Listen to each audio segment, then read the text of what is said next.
Gracias, Enrique. Muchas gracias a todos.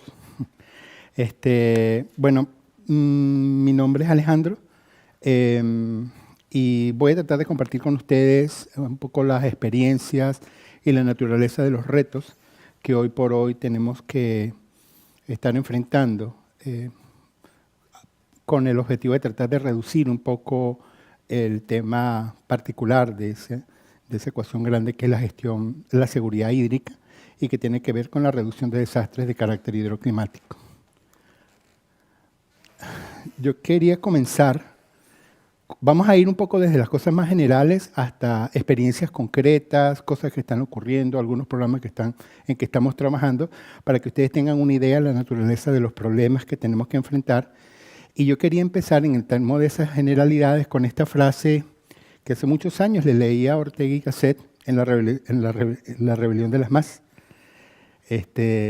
cuando él critica los riesgos de la hiperespecialización. Ortega hace una crítica muy inteligente sobre si realmente el conocimiento humano ha avanzado un montón a lo largo de los últimos años, en la medida que hemos logrado especializarnos.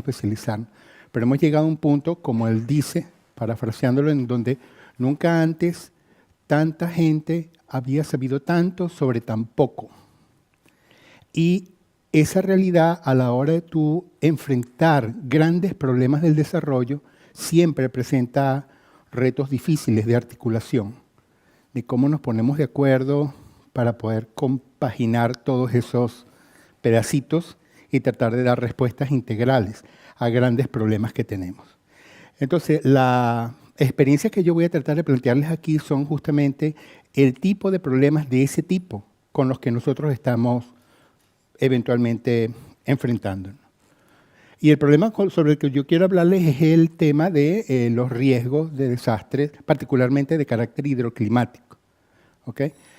El tema del impacto de los desastres y el riesgo de desastres es realmente un reto no resuelto del desarrollo, es un problema sumamente grave. Todas las estadísticas que se tienen, si bien no hay mucha data, la data no es muy buena desde mediados del siglo pasado hacia atrás, pero todo lo que, desde el momento que esto se ha empezado a hacer tema, toda la data dice de que de alguna manera estos temas no se resuelven, o sea, las curvas de impacto no dejan de crecer, y en el marco de eso se han hecho distintos esfuerzos globales para tratar de reducir este tipo de impacto.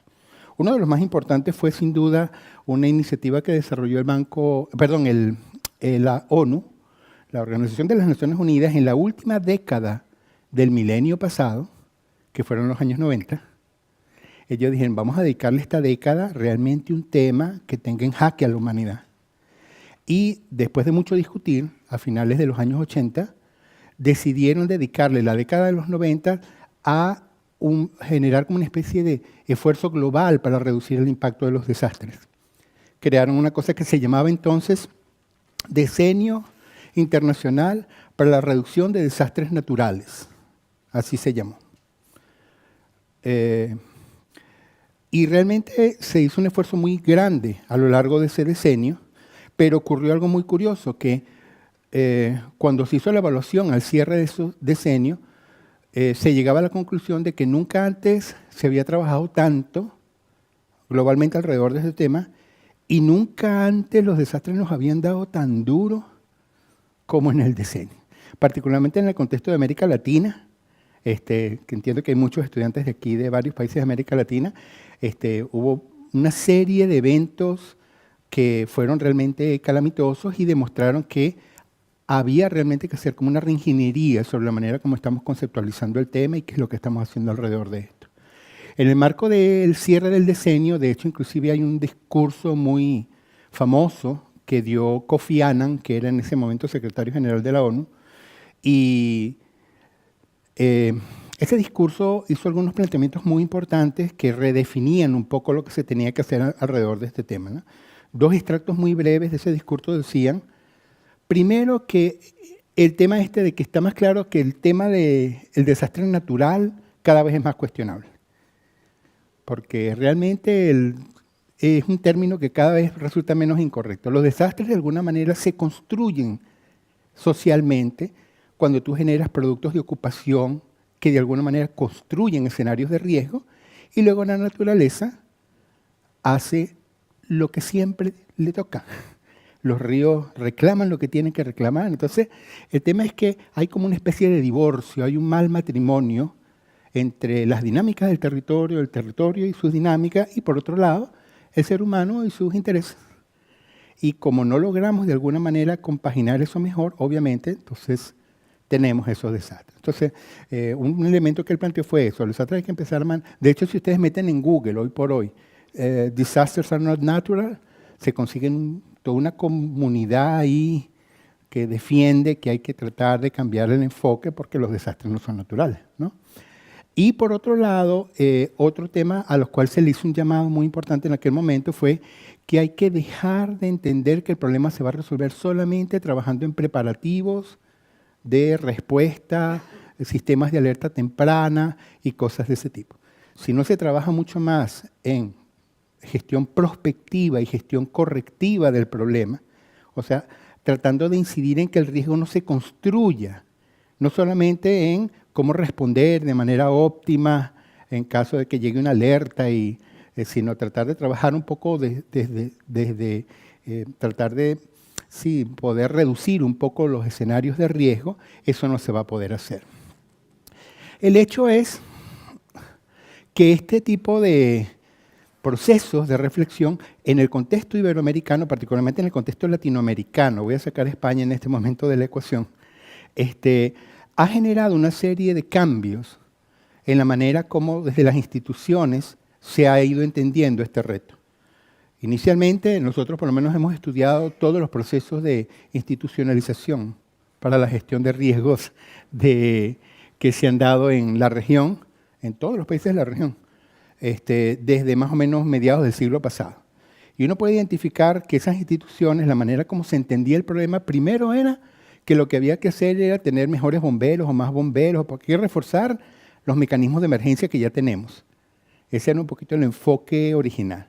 Luego de eso, en los años 60, años 70, comienza a decirse no, que hay que tener un aparato aparte, que se encargue solamente de organizar, articular y coordinar los esfuerzos de todos los actores, porque eso no es un tema que se le puede dejar solo a los bomberos y a los agentes de emergencia.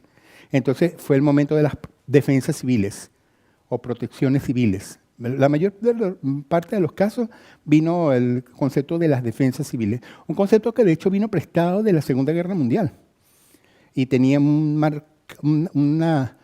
sesgo muy marcado a la cosa militar, ¿no? Se decía que en el ámbito de la guerra se había demostrado que en la guerra total no solamente participaba la defensa nacional, las Fuerzas Armadas, sino que también los civiles tenían que jugar un papel importante. Y eso lo habían demostrado en Londres, allá, los homewards, cuando los bombardeos, que la gente apagaba las luces y hacían cosas, ellos podían jugar un papel. Luego de la guerra, viene la Guerra Fría, a la gente se le sigue dando capacidades y rápidamente se hizo un tránsito para decir, estas mismas capacidades pueden servir para que la gente pueda responder y participar en caso de un terremoto, de una inundación y cosas de este tipo. Con los años 80 comienza una etapa más de decir, hay que trabajar en la vulnerabilidad. Y particularmente el primer paradigma era de vulnerabilidad física. Lo que tenemos que hacer es no solamente estar cómo responder, sino hagamos mejores edificios, mejores puentes, reforzamiento, cosas de ese tipo, ¿no? Soluciones de ese tipo. Desde el punto de vista hidrogeológico, las obras de contención, las obras hidráulicas, cosas de este tipo para contener de alguna manera. Sin embargo, en la medida que el problema siguió avanzando, se vio que los problemas van mucho más allá de las soluciones de ingeniería, que las soluciones de la vulnerabilidad no solamente se pueden abordar desde el punto de vista fisicalista de las obras que hay que hacer, sino que hay vulnerabilidades institucionales, sociales, educativas, culturales, idiosincráticas, que de alguna manera están detrás de este tema. Hay vulnerabilidades difíciles de intervenir, que hacen que las comunidades expuestas dicen, no, yo de aquí no me voy, ¿verdad? O cualquiera de esas cosas, ¿ok? El juego político a ratos impide la sostenibilidad de la cosa. Entonces, en función de eso se dijo que hay que trabajar esto de una perspectiva mucho más integral. Y ahí es que comienza a partir de este siglo promoverse una cosa que se llama un enfoque de gestión integral de riesgos. Y ese es un tema que en el contexto de América Latina, muchos de ustedes deben saberlo, ha ido ganando espacio, se han creado instituciones, se han hecho leyes. Fíjate que no son leyes que necesariamente sustituyen a los aparatos de preparación y respuesta, sino que son unos aparatos aparte, unas estructuras que tratan como de evitar que los procesos de desarrollo se hagan de una forma tan divorciada de las dinámicas del territorio. Sin embargo, las estadísticas siguen, la data es la data, y la estadística sigue demostrando que no avanzamos. ¿Ok? Parecía que algo estábamos haciendo mal y todo sugiere que lo seguimos haciendo mal. En el año 2023, la Estrategia Internacional para la Reducción de Desastres de Naciones Unidas le encargó al International Science Council que hiciera un estudio para tratar de entender, primero, si el mundo iba a llegar realmente a los objetivos que se plantearon para el año 2030 con respecto a reducir el impacto de los desastres. Y lo segundo era, ¿por qué? ¿Por qué de su respuesta? Ese informe se publicó hace relativamente poco, a principios de 2023, enero. Y luego de eso, el informe fue tajante. Por un lado decía que no vamos a llegar. En algunos casos pareciera que vamos a estar peor que cuando empezamos a hacer el esfuerzo. Y por otro lado, una de las cosas interesantes que planteaba era que la revisión que se hizo por parte del International Science Council sugiere que difícilmente se va a lograr avanzar en este tema si no se logran dar con formas más eficaces de promover una cosa que se comenzó a llamar la gobernanza del riesgo basada en la evidencia. La gobernanza del riesgo, ¿ok? Y ese tema ha dado pie, luego, inclusive, fíjate, a raíz de ese informe, Naciones Unidas, la Asamblea General, generó en mayo del 2023 esta resolución diciendo lo que se dijo en el informe del International Science Council tiene que ser implementado en todos los países porque mientras no avancemos en gobernanza para reducir riesgos, no vamos a llegar a ninguna parte, ¿no? Y no solamente en el tema de riesgo, la gobernanza se viene convirtiendo como en una especie de panacea, de que todo se va a resolver con gobernanza, todos los retos grandes retos de la sostenibilidad lo que demandan es gobernanza, ¿no? Ahí ustedes ven, bueno, algunos elementos que sugieren. Entonces, obviamente, para avanzar en esto toca definir qué es gobernanza. Y la gobernanza vale la pena entender que es un concepto que no es tan fácil de plantear desde mi punto de vista de manera universal y planetaria. Yo creo que la noción de gobernanza es un concepto que debe leerse de alguna manera en función de los contextos histórico-culturales y de cosmovisiones de los lugares en donde se está planteando. Para nosotros trabajar en este tema, porque hemos trabajado proyectos de este tipo en Asia, algunas cositas en África, en Europa, pero entonces en el contexto latinoamericano, para poder entender un poquito los distintos sesgos que puede tener ese esfuerzo en cada región, hemos trabajado mucho con las herramientas de Ingelhard y Bessel sobre los mapas culturales del mundo y tratar de entender, bueno, en esta región en particular, donde el mundo se ve como se ve, que se llama América Latina, ¿qué quiere decir gobernanza y cómo se pudiera leer? Y en ese sentido, a mí me parece que uno de los trabajos más interesantes que existen son los trabajos del profesor Luis Aguilar Villanueva, de México. ¿Qué dice Luis? Luis dice que en el contexto latinoamericano, la gobernanza realmente lo que plantea es qué elementos, la pregunta que está atrás es qué elementos condicionan la posibilidad de que en una región, en América Latina, un gobierno genuinamente gobierne y resuelva las cosas. Entonces, la posición de este señor decía era, lo primero que hay que lograr para tú lograr gobernanza es legitimidad. Y ese era todo un reto en América Latina.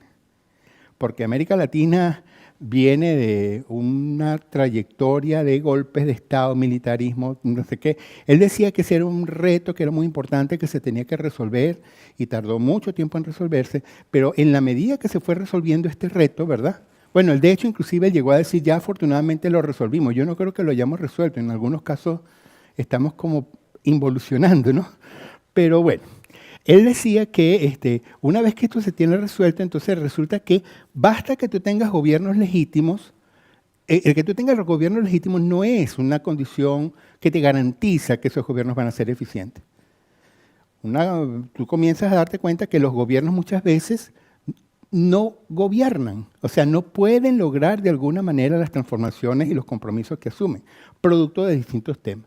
En función de eso se le dio como dos respuestas, se le ha tratado de dar como dos respuestas a ese reto. El primero es una respuesta desde la gobernabilidad, diciendo lo que hay que garantizar es que los gobiernos puedan trabajar mejor y tener mejores niveles de gobernabilidad, resolviendo las cosas que hacen mal. ¿Y cuáles son los problemas, las incapacidades que se consiguen en los gobiernos? Bueno, por un lado hay capacidades endógenas que tienen los estados a cualquier nivel de gobierno que impiden de que realmente ellos generen esfuerzos efectivos. Entonces, ¿cuáles son esos problemas? Bueno, fallan en el análisis, la calidad de los técnicos que tienen no es la mejor, hay mala competencia, las leyes no les permiten hacer cosas, ¿verdad? Falta de integridad, corrupción y más corrupción y cosas de este tipo. Entonces, esos son temas, digamos, de carácter endógeno que hay que ver cómo se resuelven. Y hay otros temas de carácter exógeno, que es que, bueno, de repente un gobierno en algún país puede estar anclado a una crisis económica global o un cambio de tecnología y de repente eso hace de que el alcalde o el gobernador no puede. Entonces, esos son. Sin embargo, una segunda respuesta, bueno, un documento ahí base para este tema fue el trabajo de Crisis of Democracy de Crozier, Huntington y Watanuki, y eso comienza a manejarse, como te digo, a mediados de los años 70. Luego de eso, en los años 90, se comienza a generar una nueva mirada diciendo, no, el problema no se va a resolver por la vía de la gobernabilidad. Hay algunos problemas que tienen que enfrentar los estados que son tan complejos que ningún gobierno solo va a poder. Son retos que ameritan una respuesta de todo el sistema. Y mientras esa respuesta no se dé de manera conjunta entre entes de gobierno, actores sociales y actores privados, difícilmente se va a poder avanzar. O sea, ante ciertos retos, los gobiernos no pueden hacerse cargo del problema porque son problemas demasiado complejos. Y entonces es allí donde se dice que hay que trabajar sobre enfoques de gobernanza para enfrentar ese tipo de temas. O sea, problemas que son planteados de una manera tal en la que se entiende que lo que hay que hacerlo en conjunto y cada quien tiene que hacer lo que le toca. Ni las instituciones del Estado tienen todas las soluciones, ni los actores sociales tienen todos los problemas. Ambos tienen unos y otros. Entonces, en función de eso es que surge este enfoque para tratar de empujar los temas de gobernanza. Hace 3 semanas, creo, salió a la luz un informe que realmente a mí me parece muy importante y que nuevamente justifica la necesidad de trabajar estos temas desde el punto de vista de gobernanza, y es el reporte de riesgo, el informe de riesgos globales que generó el Foro Económico Mundial. Ellos cada año generan un estudio de cuáles son los grandes retos que se supone que va a enfrentar la humanidad en los próximos 10 años. Ese informe realmente es muy curioso, porque ellos dicen que en este momento el primer gran reto que hay que hacerle frente, eso no había pasado antes, es que hay una guerra de escala. Recuerden que este estudio se hizo los últimos 4 meses, 5 meses del año pasado. No se habían dado los cambios políticos, no habían pasado las cosas que han pasado. Pero se planteaba que realmente por primera vez el tema de un conflicto grande pudiera ser el peor de los escenarios del planeta. El segundo de esos riesgos, el tema de los riesgos climáticos, el tema de la crisis climática, los riesgos, ¿ok? Pero luego aparece como tercero, y ese es el que me interesa, que dicen que estamos viviendo un momento en donde el juego político está tomando un cariz muy raro. La desinformación, las redes sociales, está generando un nivel de dogmatismo en el enfrentamiento que pareciera que no hay posibilidad de proyecto común y no hay posibilidad de comunicación entre unos grupos y otros que antes medianamente como que se hablaban para llegar a algunos acuerdos. Entonces, este tema dicen que genera un enorme reto a la gobernabilidad y a la sostenibilidad de los proyectos. Porque si un señor te firmó al presidente una ley un mes antes de salir del cargo, al mes siguiente eso ya no va. Y los retos de la sostenibilidad no pueden funcionar en 4 años. Entonces, yo siento que esta especie de dogmatismo y polarización extrema que se viene dando juegan de alguna manera difícil en contra de ese tema. Yo quería mostrarles, obviamente estos temas yo quiero plantearlos como un marco de referencia para entender los retos que tenemos que enfrentar en la región alrededor del problema que estamos tratando de abordar, que es el tema de la reducción de los riesgos hidroclimáticos, de desastres asociados a eventos extremos hidroclimáticos.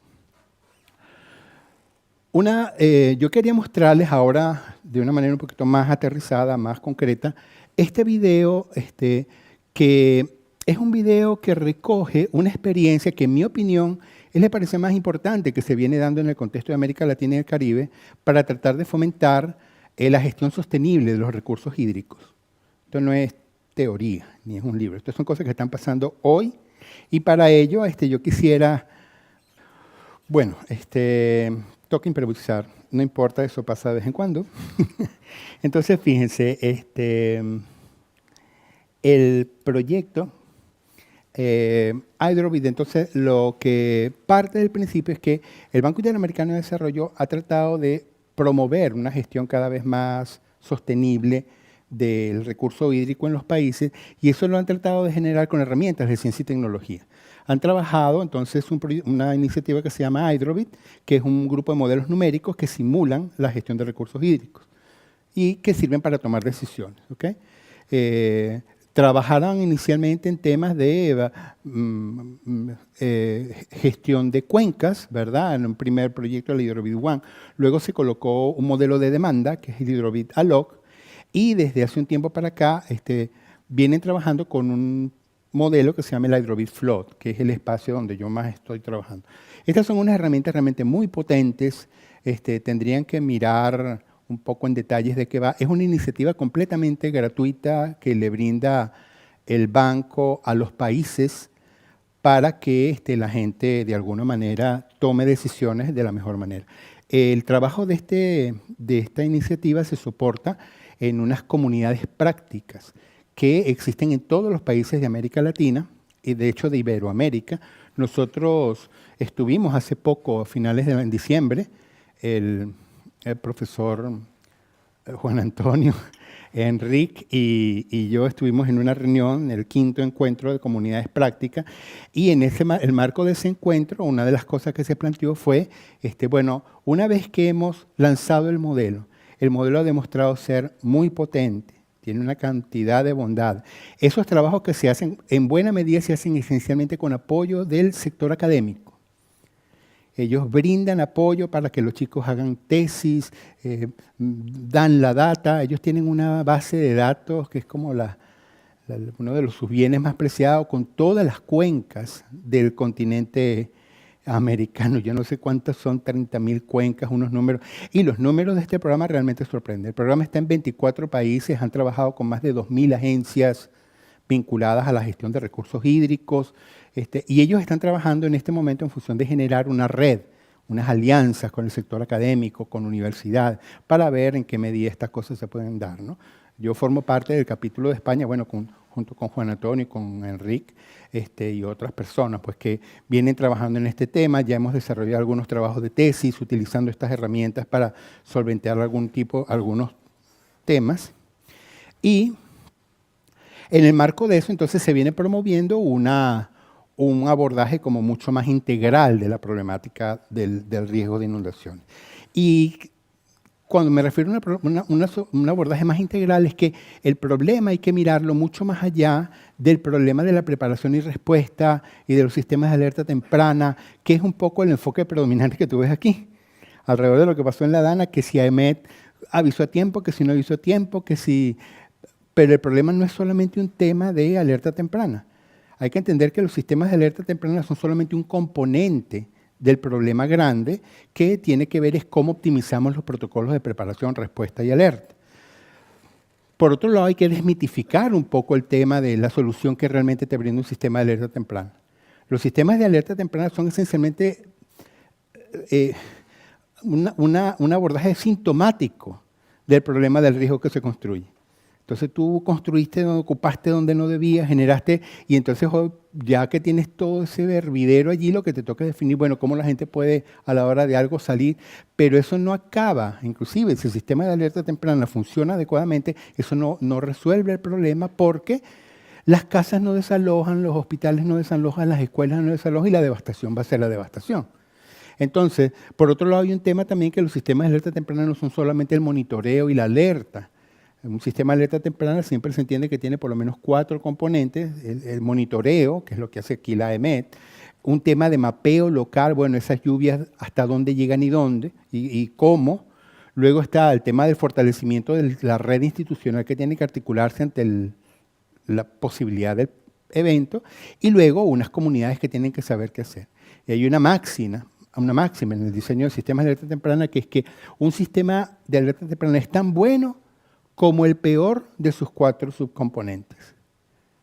Usted mire cuál es el peor, esa es la evaluación que le puede dar al sistema de alerta temprana. Nosotros en el año 2017 hicimos un estudio comparativo regional en el marco de este esfuerzo que hacemos con Hydrobit, en el que tratamos de generar, el estudio se llamaba Identificación de estrategias financieras para la adaptación ante el cambio climático en el sector agua y saneamiento. Y uno de los componentes que tenía era, creemos una agenda integral de intervención y de inversión para reducir el impacto de las inundaciones y los aluviones torrenciales en América Latina. Ese fue un estudio que se hizo con investigadores en toda América. Fue un trabajo muy interesante de negociación, o sea, ¿cuál es la agenda de investigación que pudiera proponerse o de acción para trabajar este tema en el continente americano, dadas las peculiaridades del realismo mágico latinoamericano? Entonces, en función de eso, se llegó a este esquema, ¿no? Donde tú tienes que hacer unas cosas de diagnóstico, son los estudios que te dicen, pero como en todo diagnóstico, como en el tema médico, bueno, y tienes la radiografía, pero ahora hay que ir a la gestión, al tratamiento. Y en el tratamiento tú vas a tener siempre 3 tipos de cosas que puedes hacer. Hay un tratamiento que es prospectivo, que es decir, bueno, ante estos escenarios de amenaza, ¿qué puedes hacer para evitar que a futuro se construyan escenarios de riesgo que hoy no existen?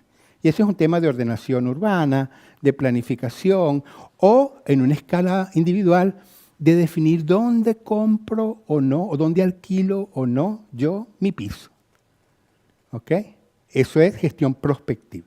La gestión correctiva es todo aquello que tú haces ante un riesgo que ya existe, ya está ahí, ¿verdad? Ya se construyó, ya está a la exposición. Entonces tú puedes siempre hacer esfuerzos de mitigación, inversiones, esa es la cara más costosa de la reducción del problema. Inversiones, adecuaciones, obras de control, la represa Savo, como le encanta a los japoneses, y de alguna manera con eso minimizar que cuando el evento se dé, el impacto sea tan grande. Y el tercer bloque es un tema de preparación y respuesta, que es, digo, de alguna manera la mirada dominante que hay alrededor del tema. Tenga el kit de primeros auxilios, el plan de evacuación, si suena la alarma, corra por acá. Eso es solamente un componente de una mirada grande. Y hay una quinta elemento que, bueno, ya son cosas para tratar de ver cómo eso pudiera mantenerse en el tiempo, ser sostenible ese esfuerzo en los países de América Latina. En el marco de ese estudio hicimos valoraciones con unos indicadores de cómo está cada país de la región en función de cada una de esas tareas, ¿no? Y aquí tú ves más o menos los resultados, ¿no? Cuáles son las medias de la región, y obviamente había un indicador que te definía qué país lo estaba haciendo mejor y qué país. Y sobre esto entonces el banco definía dónde puede apoyar, qué cosas se pueden hacer, etcétera, ¿no? Entonces, en el ámbito por avanzar el asunto de la gestión de riesgo, uno de los retos más grandes que tiene la gestión de riesgos es entender que no es una disciplina, no es un quehacer institucional aparte, sino es un condicionante de sostenibilidad de cualquier disciplina. Ese es un tema que a ratos no es fácil de entender. Entonces, la gestión de riesgos, por lo menos en el contexto latinoamericano, sí se han creado instituciones, direcciones, se han hecho leyes, pero ese enfoque en el que tú lo que tratas es de definir cómo yo, como un actor sectorial de desarrollo cualquiera, educación, vivienda, salud, agua y saneamiento, tengo que asumir este reto para garantizar la sostenibilidad de lo que yo hago, no es tan fácil. Y la manera para tú poder garantizar esto siempre implica que tú el problema lo acotes por lo menos en 3 niveles. Lo tienes que acotar con respecto al tipo de amenaza con quien estás trabajando, si es sísmica, si es volcánica, si es un tema de hidroclimático. ¿Okay? Lo segundo es con respecto al territorio en donde tú estás haciendo el esfuerzo, porque tú vas a ver cuáles son las dinámicas con que tienes que lidiar, qué fallas, qué zonas inundables. Y la tercera es con respecto al actor sectorial. ¿Tú quién eres? Tú eres de transporte, tú eres de vivienda, tú eres de urbanismo, tú eres de educación, tú eres un actor privado, tú eres un... En función de eso, tú tienes que construir tu propia agenda. Y esa agenda se construye en función de ese esquema de diagnóstico y gestión, prospectiva, correctiva y reactiva. Nosotros hemos trabajado inicialmente en nuestro centro en muchos estudios de caracterización de distintos tipos de amenazas. Eso es modelado, simulación, hemos trabajado con tsunamis, con temas de microzonificación sísmica, inundaciones, siniestralidad, inclusive temas de riesgo tecnológico. De hecho, utilizando los mejores modelos que encontramos fueron de aquí, las mejores herramientas fueron de aquí de la Universidad de Barcelona. Y el tema es que el reto es, bueno, ¿cómo convertimos esos diagnósticos en praxis para actores sectoriales de desarrollo públicos, privados o comunitarios, para que cada quien haga lo que le toque? Yo pensaba que hacer una especie de conversación, pero el tiempo no me va a dar si lo hago. Cuando yo estaba con Enrique en El Salvador, él me comentaba los retos que se le estaba planteando a él como hidrogeólogo, experto en temas de aguas subterráneas, a raíz de lo que ocurrió en Valencia. Y los problemas específicos que a él, como especialista en el tema, se le estaban presentando. Entonces yo decía, ¿cómo haría gestión de riesgo, gestión integral de riesgo de desastres hidroclimáticos una persona que trabaja en eso, en tema de hidrogeología y agua subterránea? Y yo creo que no es difícil entre ustedes comenzar a entender qué cosas ustedes pudieran hacer desde el punto de vista prospectivo a la hora de definir dónde van a sacar un pozo, dónde van a colocar, ¿verdad? Porque si tú tienes esos mapas y tú colocas ahí los mapas de inundaciones, por decir algo, tú puedes determinar, mira, aquí lo puedo colocar, pero aquí se me puede inundar. Entonces, de repente, si lo muevo un poquito más para allá, eso es hacer gestión prospectiva de riesgos de inundaciones en el sector de ustedes. Igualmente, en el ámbito correctivo, yo comentaba algunas experiencias que he tenido en varios países en donde la gente, bueno, tenían un pozo, el pozo se le inundaba porque habían inundaciones, entonces la gente decidió subir el tubo 1,5 metros, echarle un camión de arcilla alrededor, y entonces cuando venía la inundación el agua subía, el agua bajaba, pero el agua no contaminaba el acuífero. O temas de tener formas de taponar las tuberías, algunos mecanismos que sellaran. Todas esas son medidas que reducen el problema. Y obviamente en el tema de tipo reactivo nuevamente habrán algunos protocolos de respuesta que son propios del quehacer de la hidrogeología. Tú podrás definir, bueno, si hay que hacer unos protocolos de, no sé, evaluación de la calidad del agua o niveles de contaminación, dónde me meto. Igualmente, por lo menos en los temas de carácter prospectivo o de tipo reactivo, tú pudieras por lo menos pudiera ser muy importante tener una buena geolocalización con GPS diferenciales, donde esté, porque se vino la inundación, tienes 1 metro de sedimentos, desapareció el pozo. Entonces me decía, porque no es mi área, pero me decía Enrique, entonces a mí me decían, búsqueme el pozo. Entonces yo digo, qué bueno sería si uno antes, entendiendo que está en una zona inundable según los mapas del Miteco, hubiera dicho, vamos a georreferenciar bien, porque si llega a darse.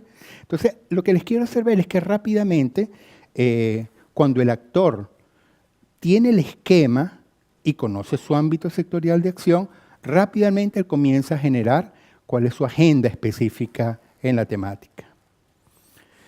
Nosotros hemos trabajado realmente es en eso.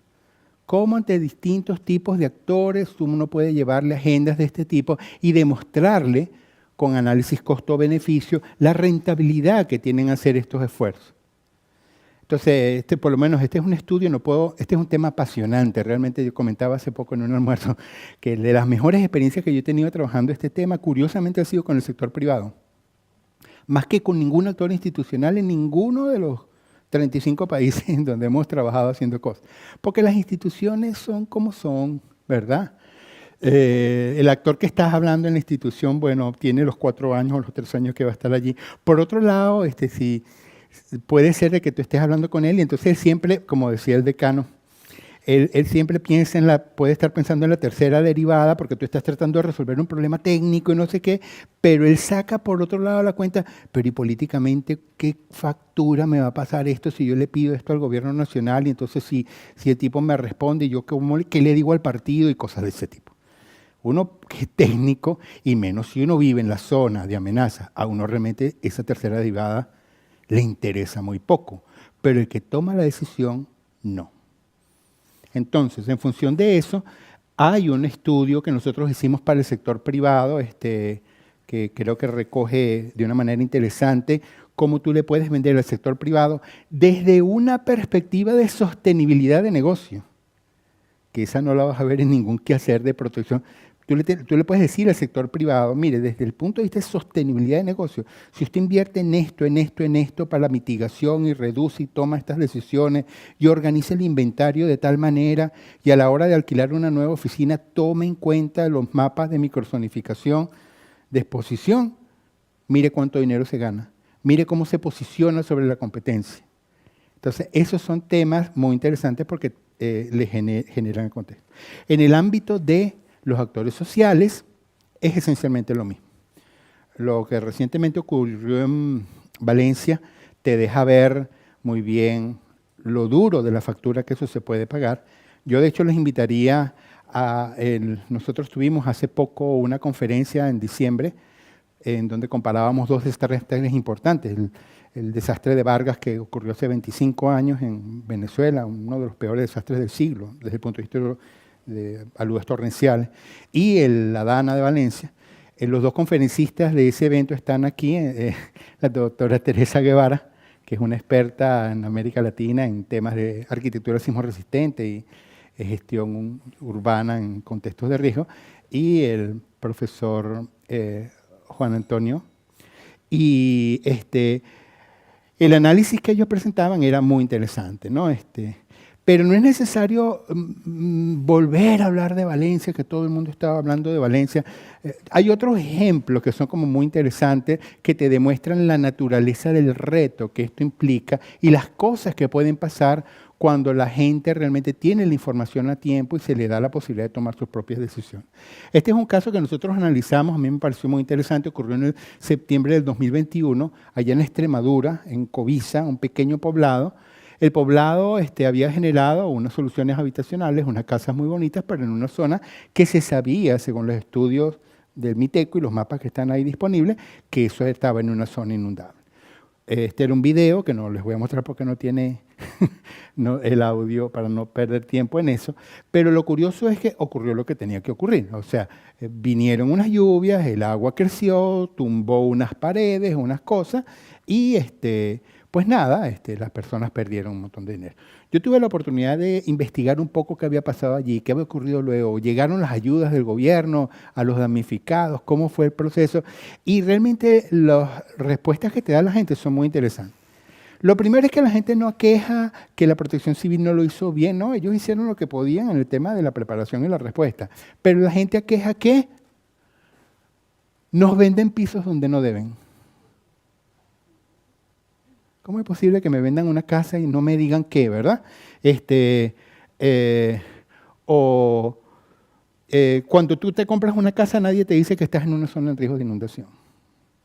Entonces, la gente lo que quiere es soluciones que les permitan a la hora de ellos decidir poder hacer gestión prospectiva. Y también, desde el punto de vista correctivo, hay un caso interesantísimo. En ese video que yo les mostraba antes, bueno, el agua se metió, tumbó unas paredes, hubo todo un tema, hubo unos señores allí que, bueno, el agua generó unos daños. Entonces, yo hablé con ellos y ellos decían, mire, yo ya compré la casa. Esta fue mi inversión. ¿Y ahora qué hago? El gobierno está diciendo que va a hacer unas inversiones, pero no se sabe que si el alcalde que dice, yo no puedo ir al ritmo de la toma de las decisiones que estos señores están tomando. Soy yo el que estoy expuesto, aquí no vive el alcalde. Entonces, ¿qué hicieron ellos? Pidieron un préstamo contrataron un ingeniero experto en presas, en obras hidráulicas, y construyeron un muro ciclópeo que tú ves al chico, ¿verdad? Con una puerta impermeabilizada, en esa misma casa que estaba el video antes donde se metió el agua, y dijeron 40.000 euros, mencionaban que llegaron a pagar. Pero dijeron, perdí mucho más cuando no hice la inversión. Entonces, lo que quiero comentar es que en la medida que tú le brindas a los actores el conocimiento y las herramientas, la gente hace magia. La gente comienza a tomar sus decisiones. Pero, te reitero, las herramientas que hay que darle no son solamente herramientas de tenga el equipo de primeros auxilios y cuando le llegue la alerta en el celular, desaloje. No. De hecho, inclusive, este tipo de temas te pone a reflexionar sobre cuán temprana debería ser la alerta temprana. Porque la gente dice, no, la alerta estuvo bien 1 hora antes. En 1 hora antes tú no haces un muro de concreto ciclopio que te proteja la casa, ¿verdad? Entonces, claro, los sistemas de alerta temprana son muy importantes, disminuye y han demostrado estadísticamente que decae la morbimortalidad de una manera abrumadora, pero las pérdidas económicas nos están destruyendo. Porque las pérdidas son las pérdidas. Nosotros desde nuestro centro de investigación hemos hecho algunos estudios para tratar de garantizar formas que le pudieran poner más a la mano a las personas la información sobre los niveles de exposición en donde están colocados, ¿no? Hemos trabajado desde hace algunos años en el desarrollo de algunas aplicaciones que pueden ponerle de manera muy sencilla a la mano dónde estoy yo colocado y qué puede pasar aquí. Es una herramienta, un programa que se llama Amenazas. Comenzamos por allá en el 2016, 17. Hemos aprendido por ensayo y error. Tenemos varias experiencias en varios lugares. Comenzamos en algunas ciudades en Venezuela, en Cumaná. Esta herramienta te daba información sobre 4 escenarios: tsunamis, inundaciones, fluviales, terremotos y movimientos de masa, riesgos de estos geomorfológicos, ¿no? Hay un par de experiencias aquí en España que las hicimos en los 2 municipios de la Comunidad Autónoma de Madrid más expuestos a riesgos de inundaciones, que son Alcalá de Henares y Aranjuez, ¿ok? Y la intención es que hay un montón de casas que están, y escuelas y hospitales y bibliotecas que están en zonas amarillas, anaranjadas y rojas, como hay en Valencia, como hay en Barcelona. ¿Ok? Entonces el drama es que, claro, las instituciones dicen, no, pero ahí están los geoportales, pero realmente esos geoportales no están hechos para que una persona de a pie consulte. Tú puedes meterte allí, te puedes bajar toda la cartografía de exposición, te bajas los check files o los GeoJSON o lo que tú quieras bajarte y haces procesamiento, pero el señor Pedro de la panadería que vive en la esquina de mi casa no sabe qué es un check file, no sabe. Entonces la intención es que estas herramientas lo que permiten es eso, que tú te dices, ¿dónde estoy aquí? ¿Qué puede pasar? Hace poco hicimos uno para el tema sísmico, ¿verdad? ¿Cuánto se puede sacudir la península española en cada punto en función de los sismos máximos esperados? Por lo menos, aquí les digo entre nosotros que nadie sepa. Aquí donde estamos esperando un sismo de nivel 6 en una escala del 1 al 12. ¿Qué quiere decir eso? No sé, pero vale la pena averiguarlo, porque esa sacudida la vamos a tener. Esos son datos, este trabajo lo hicimos con el Instituto Geográfico Nacional. Entonces, el tema es cómo poner la tecnología en favor de estos temas. No voy a seguir con esto. Y ya, bueno, lo último que les quiero comentar es que en este momento, ya para ir cerrando, porque estoy casi en el tiempo, en la comunidad de Hidrobit, que comenzó con un modelo para tratar de apoyar y luego era un espacio de intercambio de mira cómo estoy usando el modelo tuyo, el modelo yo. Hoy por hoy se está levantando el reto de decir, ¿cómo damos un paso adicional? ¿Cómo hacemos para que nosotros pudiéramos hacer inversiones en ciencia y tecnología? Porque no podemos solapar las responsabilidades de los gobiernos, pero generar productos de la ciencia y la tecnología que de alguna manera apuntalen la gobernanza para la reducción de riesgos hidroclimáticos. ¿Qué hay que pagar allí?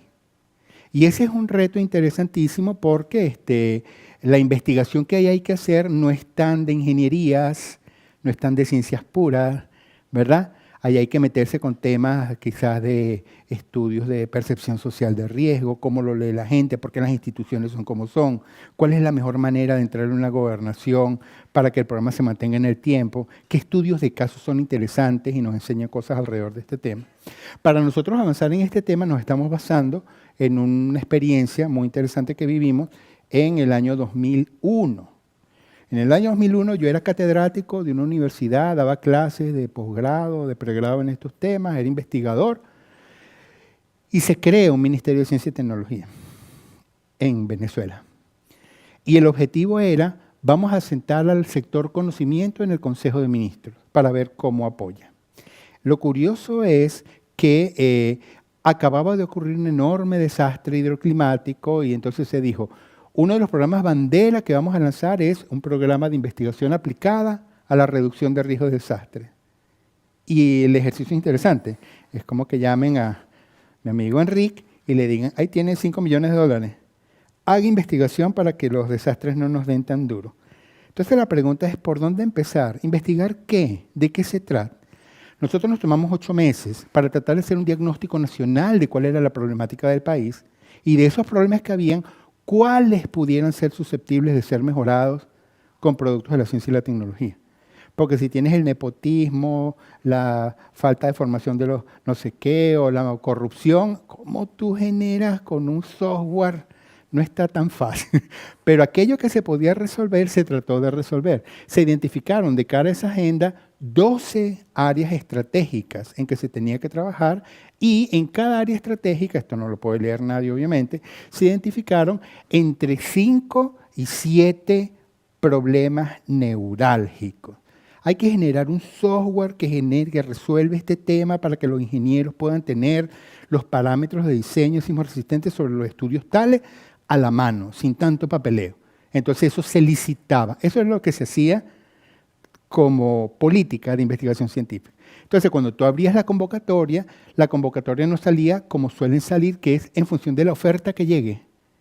A ver qué ideas tiene la gente y en función de eso analizamos y las más rigurosas, no. La convocatoria se abrió en función de la demanda. Y era, ¿quién me resuelve esto? Y los problemas eran interesantísimos. Penosamente el tiempo no da para seguir. Esta es la nota de prensa que salió en aquel momento donde se hicieron esos trabajos. Aquí están algunos de los resultados que se obtuvieron de ese tema, pero basados en aquella experiencia se invirtieron $4,5 millones, se trabajó entre el 2000 y 2007, se recibieron unas 240 solicitudes, se aprobaron 55 proyectos y fueron proyectos realmente muy interesantes. Entonces, sobre esta herramienta estamos nosotros ahorita pensándonos de qué manera pudiéramos nosotros generar una agenda regional de investigación aplicada que promueva la gobernanza para la reducción de riesgos hidroclimáticos en el contexto de América Latina y el Caribe. Y el programa Hidrovit hace una invitación abierta a todos los actores universitarios, por lo menos en España. Hay mucho interés en que estos temas se promuevan y tener cada vez más tesistas, cada vez más investigadores, cada vez más porque realmente es un trabajo donde quien está detrás es el Banco Interamericano de Desarrollo, su capacidad de inversión y bueno, la fuerza que tienen en las regiones. Y yo creo, bueno, ya para cerrar, quisiera dejarles solamente algunas referencias que recogen publicaciones que tenemos en este tema. Este es un estudio que hicimos para América Latina, se llama Perspectiva de Investigación y Acción frente al Cambio Climático en América Latina, lo hicimos junto a la Red de Estudios Sociales para la Prevención de Desastres en América Latina. Este es un trabajo que hicimos, me tocó apoyar, era un estudio también comparativo regional en Asia y Oceanía, habían algunos países del Medio Oriente y era Climate Events and Disaster Mitigation, From Policy to Practice, entonces era, bueno, qué experiencias, cómo, y es muy interesante ver en Asia es otra cosa, porque la cosmovisión es distinta, el contexto cultural, la manera como se ve el mundo es diferente, esas diferencias son muy interesantes. Y este es un último trabajo que se publicó hace poco en Springer, en Alemania, 2022 creo que es, y que de alguna manera tiene un capítulo que recoge en mayor detalle estos temas que les planteo, están disponibles en la red por si alguno quiere profundizar. Y ya me pasé 2 minutos.